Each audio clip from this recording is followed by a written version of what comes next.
ଶିବକଳ୍ପ ନବଖଣ୍ଡ ନିର୍ଖଣ୍ଡ ମାଳିକାରେ ଲେଖା ଅଛି ଏ ପଦଟି ଯେ କଳିଯୁଗର ଲୋକଙ୍କର ଜ୍ଞାନକୁ ଖାତିର ରହିବ ନାହିଁ। କାହିଁକି ନା ବଢ଼ିବ ବିଜ୍ଞାନ ଭାଉ। ବିଜ୍ଞାନର ଭାଉ ଆଜି ବଢ଼ିଛି ବୋଲି ବିଜ୍ଞାନ ଯାଇକି ଚନ୍ଦ୍ରପୃଷ୍ଠରେ ପହଞ୍ଚିଲାଣି। ଏକଥା 600 ବର୍ଷ ତଳେ କାଗଜ କଲମର ଉଦ୍ଭାବନ ହେଇନଥିଲା।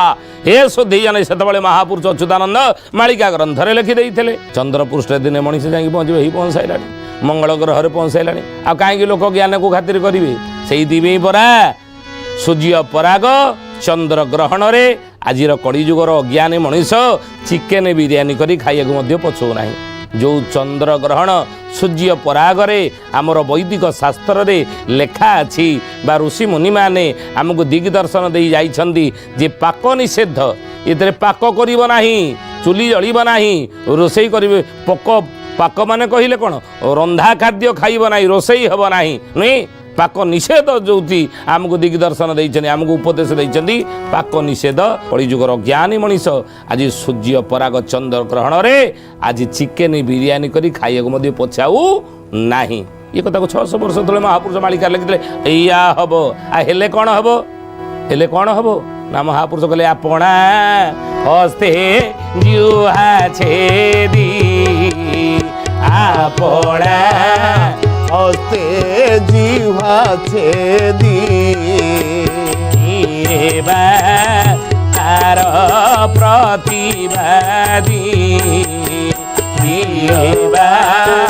ତାର ପ୍ରତିବାଦୀ ଆପଣା ହସ୍ତେ ଜିହ୍ୱା ଛେଦି କିଏ ବା ତାର ପ୍ରତିବାଦୀ? ନିଜ ହାତରେ ନିଜ ଜିଭକୁ କାଟିଲା ଭଳିଆ ଇଏ କାମ ନିଜ କର୍ମଫଳ ମଣିଷ ଭୋଗିବ। ଅପେକ୍ଷା କରନ୍ତୁ। ସେଇଥିପାଇଁ ପରା ଏସବୁ ହେଉଛି। ବିମାନ ଦୁର୍ଘଟଣା ବାରମ୍ବାର ଚାରିଆଡ଼େ ହେଉଛି, ଲୋକ ମରୁଛନ୍ତି ପୋକ ମାଛି ଭଳିଆ। ନା ଶବ ସତ୍କାର କରିବାକୁ ଶବ ସତ୍କାର କରିବା ପାଇଁ ପରିବାରକୁ ମାଂସ ଖଣ୍ଡେ ମିଳୁନାହିଁ। ବିମାନ ଆକାଶ ଶୂନ୍ୟରେ, କେଉଁ ଶୂନ୍ୟରେ, କେଉଁ ଜଳରେ, କେଉଁ ଭୂମିରେ ଏଇଭଳି ଆକାର ସବୁ ପଡ଼ିକି ମରିବେ।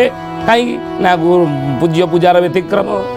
ଗୁରୁଜନ, ଗୁରୁ ଆଉ ଗୁରୁଜନ ଇଏ ଦୁଇ ଜଣଙ୍କୁ ମାନିବେ ନାହିଁ। ପୂଜ୍ୟ ଆଉ ପୂଜା, ଏ ପୂଜ୍ୟ ହେବା ଭଗବାନଙ୍କୁ ମାନିବେ ନାହିଁ, ପୂଜା ମଧ୍ୟ କରିବେ ନାହିଁ। ପୂଜ୍ୟ ହେବା ଯାହାକୁ ଭଗବାନ ତାଙ୍କୁ ମାନିବେ ନାହିଁ, ପୂଜା ମଧ୍ୟ ଠିକ୍ ସେ କରିବେ ନାହିଁ।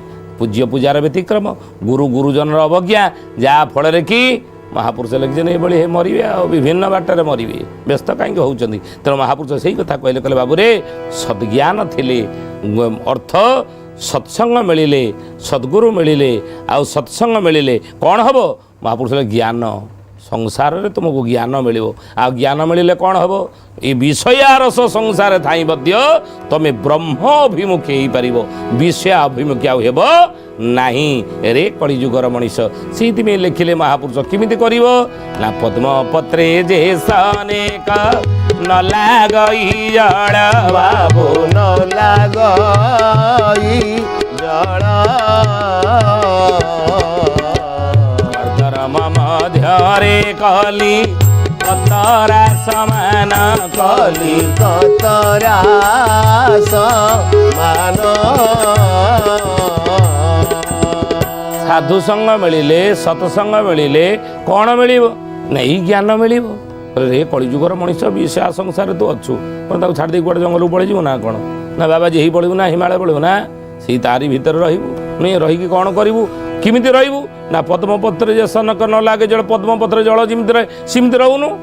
କଲକତାରା ପୋକଟି ପଙ୍କ କାଦୁଅରେ ଯେମିତି ରହୁଛି, ତୁ ସେଇଭଳି ଭାବରେ ସଂସାରକୁ ଗୋଟିଏ ପରିବାରକୁ ଗୋଟିଏ ପଙ୍କ କାଦୁଅ ବୋଲି ଭାବିବୁ ଏବଂ ତା ଭିତରେ କଲକତାରା ପୋକ ଭଳି ରହିବୁ। ଇଏ ସଂସାରର ପୋକ ବିଷୟାସକ୍ତ, ଇଏ ପଙ୍କ କାଦୁଅରେ ତୁ କଲକତାରା ପୋକ ଭଳି ରହ। କଲକତାରା ପୋକ ପଙ୍କ କାଦୁଅରେ ତା ଭିତରେ ପଶିକି ରହିଲେ ସୁଦ୍ଧା ତା ଦେହରେ ପଙ୍କ କାଦୁଅ ଲାଗେ ନା? ଲାଗେନି। ନୁହେଁ ପଦ୍ମପତ୍ରରେ ପାଣି ଥିଲାବେଳେ କ'ଣ ପାଣିଟା ପଦ୍ମପତ୍ର ଦେହରେ ଲାଗେ ନା? ଲାଗେନି। ତୁ ସେଇଭଳି ରହୁନୁ ରେ କଳିଯୁଗର ମଣିଷ। ଅର୍ଥାତ୍ ବ୍ରହ୍ମ ଅଭିମୁଖୀ ହେଇ ରହ। ଶରୀର ଦ୍ୱାରା ସଂସାର କର୍ମ କର, ମନଟାକୁ ବ୍ରହ୍ମ ଅଭିମୁଖୀ କର, ମନଟାକୁ ବିଷୟ ଅଭିମୁଖୀ କର ନା। ଆଉ ମନଟାକୁ ବ୍ରହ୍ମ ଅଭିମୁଖୀ କରିବୁ, ଶରୀରଟାକୁ ବରଂ ବିଷୟ ଅଭିମୁଖୀ ତୁ କର। ଶରୀର ଦ୍ୱାରା ସଂସାର କର୍ମ କର। ନୁହେଁ ବିଷୟର ସହ ସଂସାର ତୁ ରହିଲୁ, ମନଟାକୁ ପ୍ରଭୁଙ୍କଠାରେ ଥିଲେ, ସତ ଦୟା ଧର୍ମ ବାଟରେ ତୁ ଥିଲେ, ତାହେଲେ ସଂସାରରେ ତୁ ରହି ଭଗବତ ପ୍ରାପ୍ତ ତୁ କରିପାରିବୁ, ଈଶ୍ୱର ଅଭିମୁଖୀ ହେଇପାରିବୁ ବା ଈଶ୍ୱରୀୟ ପ୍ରାପ୍ତ ଭଗବତ ପ୍ରାପ୍ତ ତୋର ହେଇପାରିବ। ସେଇ କଥା ମହାପୁରୁଷ ବୁଝେଇଲେ। କହିଲେ ବାବୁରେ ଯେ କଳି କାଳ ମୋର କି ଅବା କି ଭାବେ କଟିବ, ଭକ୍ତ କିପରି ରହିବେ କାହିଁ ଜନ୍ମିବ କି ଲୀଳା କରିବ ଦ୍ୱାଦଶ ଶିଷ୍ୟ କହିବେ ହେ ଗୁରୁଦେବ ଏଇ କଥା ଟିକେ ମୋତେ ଟିକେ ବୁଝେଇକିରି କୁହନ୍ତୁ ଭଲ ଭାବରେ ଏ କଳିଯୁଗର ବିଷୟାସକ୍ତ ମଣିଷ ତାଙ୍କର କଳିକାଳଟା କେମିତି କଟିବ ସେଇ କଥା ମୋତେ ଟିକେ ବୁଝେଇ କୁହନ୍ତୁ। ଅଚ୍ୟୁତାନନ୍ଦଙ୍କୁ ଶ୍ରୀ ରାମଚନ୍ଦ୍ର ପଚାରିଛନ୍ତି ମାଳିକାର ନାମ ଶିବକଳ୍ପ ନବଖଣ୍ଡ ନିର୍ଘଣ୍ଟରେ ଏଇ କଥା ଗୁଡ଼ିକ ଲେଖା ଅଛି। ବୋଲିଏ ମହାପୁରୁଷ ଅଚ୍ୟୁତାନନ୍ଦ ଜି କି ଜୟ ଶୁଦ୍ଧି ଜ୍ଞାନୀ ଗୁଣୀ ମଣ୍ଡଳୀ। ଏବଂ ଏ ଶିବକଳ୍ପ ନବଖଣ୍ଡ ନିର୍ଘଣ୍ଟରେ ଶିଷ୍ୟ ରାମଚନ୍ଦ୍ର ପଚାରୁଛନ୍ତି ଗୁରୁଦେବ ଗୁରୁଦେବ ମୋତେ କୁହନ୍ତୁ କଳିକାଳଟା ମୋର କେମିତି କଟିବ କହିଦିଅନ୍ତୁ। ଅଚ୍ୟୁତାନନ୍ଦ ମହାପୁରୁଷ ଉତ୍ତର ଦେଲେ କହିଲେ ମୋହ ଠାରୁ ବଳି ତୁହିରେ କୁମାର ଭଲା ସନ୍ଧି କଥା ପୁଛୁ ତୁ ଯେଣୁ ମୋହର ଆତ୍ମା ରାମଚନ୍ଦ୍ର ମାୟା ନାହିଁ କହୁଅଛୁ।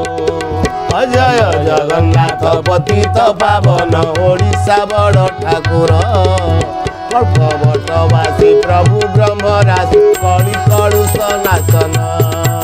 ପଦ୍ମ କଳ୍ପେ ଯେତେ କଥା କହିଥିଲି ଚିତରେ ଚିତେଇଥିବ ବଉଳ ଚିତରେ ଚିତେଇଥିବ ଅଜ୍ଞାନୀ ଅଭିଜ୍ଞ ଲୋକରେ ବକ୍ଷାଣ କଦାପି ତୁ ନ କରିବୁ ନାହିଁ ବେଶୀ ଭେଳ ଆଉ ଲୋ ବଉଳ ନିକଟେ ହୋଇବ ଦେଖା ବଉଳ ନିକଟେ ହୋଇବ ଦେଖା।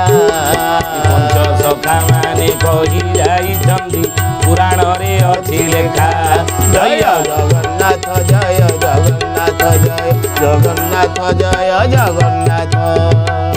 ମହାପୁରୁଷ କହିଲେ କହିଲେ ବାବୁରେ ମୋ ଠାରୁ ବଳି ତୁ ହିରେ ଅଟୁରେ କୁବର ଏ ତୁ ତ ମୋ ଠାରୁ ବଳି ଗୁରୁକୁ ଟପିଯିବୁ ନୁହେଁ ତେଣୁ ମୋ ଠାରୁ ବଳି ଅଟୁରେ କୁମର ଭଲା ସନ୍ଧି କଥା ପୁଛୁ ଇଏ ଭଲା ସନ୍ଧି କଥା ତୁ ପଚାରୁଛୁ ମୋତେ ଆଉ ନୁହେଁ ଆଉ ତୁ ଯେଣୁ ମୋହର ଆତ୍ମା ରାମଚନ୍ଦ୍ର ମାୟା ନାହିଁ କହୁଅଛୁ ତୁ ଯେହେତୁ ମୋର ଆତ୍ମା ନୁହେଁ ତୋ ଦେହେ ତହିଁ ମୁହିଁ ବସି ଅଛି ମୋହ ଦେହେ ତହିଁ ତୋହି ବଉଳ ମୋହ ଦେ ପୁଣି ତୁହି ହେ ଆମ୍ଭେ ଦୁହିଁ ଅଭିନ୍ନ ଅଙ୍ଗଟି ଭିନ୍ନା ଭିନ୍ନ କିଛି ନାହିଁ। ଜୟ ଜଗନ୍ନାଥ ଜୟ ଜଗନ୍ନାଥ ଜୟ ଜଗନ୍ନାଥ ଜୟ ଜଗନ୍ନାଥ। ତୋହ ଦେହେ ତହିଁ ମୁହିଁ ବସି ଅଛି ମୋହ ଦେହେ ତହିଁ ତୁହି ତୁମ୍ଭେ ଆମ୍ଭେ ଦୁହେଁ ଅଭିନ୍ନ ଅଙ୍ଗଟି ଭିନ୍ନା ଭିନ୍ନ କିଛି ନାହିଁ। ତୁ ଯିଏ ମୁଁ ସିଏ ମୁଁ ଯିଏ ତୁ ସିଏ ଆମ ଭିତରେ ଭିନ୍ନ ଭିନ୍ନ ପାର୍ଥକ୍ୟ କିଛି ନାହିଁ। ତେଣୁ ସବୁ ମାୟା କାଢ଼ିକି ମୁଁ ତୋ ଆଗରେ କହୁଛି ରେ କଳିକାଳଟା କେମିତି ତୁମମାନଙ୍କର ସବୁ କଟିବ ଲୋକମାନଙ୍କର କଳିଯୁଗର କଳିହତ ମାନବମାନଙ୍କର କଳିକାଳଟା କେମିତି କଟିବ କହୁଅଛି ଶୁଣିନିଅ। ପଦ୍ମ କଳ୍ପେ ଯେତେ କଥା କହିଥିଲି ଆଉ ଚିତରେ ଚିତେଇଥିବ ଅଜ୍ଞାନୀ ଅଭିଜ୍ଞ ଲୋକରେ ବଖାଣ କଦାପି ତୁ ନ କରିବୁ। ଅଜ୍ଞାନୀ ଲୋକକୁ କହିବୁ ନାହିଁ ଅଜ୍ଞାନୀ ଲୋକକୁ କହିବୁ ନାହିଁ। ଆଉ ଅର୍ଥ ପଦ୍ମକଳ୍ପରେ ମୁଁ ଯାହା କହିଥିଲି ତାକୁ ଚେତନା ରଖିଥିବୁ କିନ୍ତୁ ଆଉ ଯାହା ଭବିଷ୍ୟତବାଣୀ ମୁଁ କରୁଛି ତା ଅଜ୍ଞାନୀ ଅଭିଜ୍ଞ ଲୋକକୁ କହିବୁ ନାହିଁ। କହିଲେ ସେମାନେ ଥଟ୍ଟା ପରିହାସ କରିବେ ତାଙ୍କ ଆଗରେ କହିବୁ ନାହିଁ। ନା ଗୁରୁଦେବ ଠିକ୍ ଅଛି ମୁଁ କହିବିନି ଆପଣ କହୁନାହାନ୍ତି କଳିକାଳ କେମିତି କଟିବ କଳିଯୁଗର ଲୋକମାନଙ୍କର କଳିକାଳଟା କେମିତି କଟିବ କ'ଣ କ'ଣ ଘଟଣା ହେବ ନା ଘୋର କଳିକାଳ ଥୟନ ରହିବ ମୁନି ହେବେ ବାଟ ପଣା ପ୍ରକୃତି ସଙ୍ଗତେ ବିରତି କରିବେ ଜ୍ଞାନ କହି ଅକଳନା ଜ୍ଞାନ କହି କଳନା ହେ ସୁଜନେ ଜ୍ଞାନ କହି ଅକଳନା জ্ঞান কহিনা হে সুজনে জ্ঞান কহিয়া কড়না। ଅଚ୍ୟୁତାନନ୍ଦ ମହାପୁରୁଷଙ୍କର ମାଳିକାର ନାମ ହେଲା ଶିବକଳ୍ପ ନବଖଣ୍ଡ ନିର୍ଘଣ୍ଟ। ମହାପୁରୁଷ କହୁଛନ୍ତି କହିଲେ ବାବୁରେ ଘୋର କଳିକାଳ ଥୟ ନ ରହିବ ଜ୍ଞାନୀ ମୁନି ହେବେ ବାଟ ବଣା। ଇଏ ଘୋର କଳିକାଳ ଇଏ ଥୟ ରହିବନି କାହାର କେହି ଥୟରେ କହିଲେ ସ୍ଥିର ହୋଇକି ଶାନ୍ତିରେ ଚଳିବାକୁ ପସନ୍ଦ କରିବେ ନାହିଁ ବୁଝିଲେ। ମୁନି ହେବେ ବାଟ ବଣା ମୁନି ମାନେ ଜ୍ଞାନୀ ମାନେ ବିଜ୍ଞଜନ ମାନେ ପଣ୍ଡିତ ମାନେ ଏମାନେ ବାଟ ବଣା ପରା ହେଇଯିବେ କଳିର ପ୍ରଭାବରେ କଳିଯୁଗରେ। କ'ଣ କରିବେ ନା ପ୍ରକୃତି ସଙ୍ଗତେ ବିରତି କରିବେ ଜ୍ଞାନ କହି ଅକଳନା। ପ୍ରକୃତି ସଙ୍ଗରେ ପ୍ରୀତି କରିବେ ମାନେ କ'ଣ ପ୍ରକୃତିର ନିୟମକୁ ମାନିବେ ନାହିଁ ପ୍ରକୃତି ଖେଳ ଭାବିବେ ନାଇଁ। ଆଜିକାଲି ଆପଣ ଦେଖୁନାହାନ୍ତି ଆପଣ ଦେଖିବେ ସାଉଦି ଆରବରେ କୃତ୍ରିମ ବର୍ଷା କରୁଛନ୍ତି। ବର୍ଷା ଦିନେ ବର୍ଷା ହେବା କଥା ନୁହେଁ। ବର୍ଷା ଦିନଟା ହେଉଛି କେଉଁଟାକୁ ଆମେ କହନ୍ତି ଆଷାଢ଼ ଶ୍ରାବଣ ନୁହେଁ। ବର୍ଷାରେ ଆଷାଢ଼ ଶ୍ରାବଣ ମେଘ ବରଷେ ଘନ ଘନ। ବର୍ଷା ଦିନଟା ଆଷାଢ଼ ଶ୍ରାବଣ ମାସରେ ବର୍ଷା ହେବ। କିନ୍ତୁ ଆପଣ ଦେଖୁନାହାନ୍ତି ଆଜି ବିଜ୍ଞାନ ବଳରେ ଆଜି ଯାଆନ୍ତୁ ଦେଖିବେ ସାଉଦି ଆରବରେ ସେମାନେ କୃତ୍ରିମ ବର୍ଷା କରୁଛନ୍ତି ନୁହେଁ। ଇଏ ପ୍ରକୃତି ସାଙ୍ଗରେ ପ୍ରୀତି ହେଲା ଭଳିଆ କଥା ନୁହଁ କି?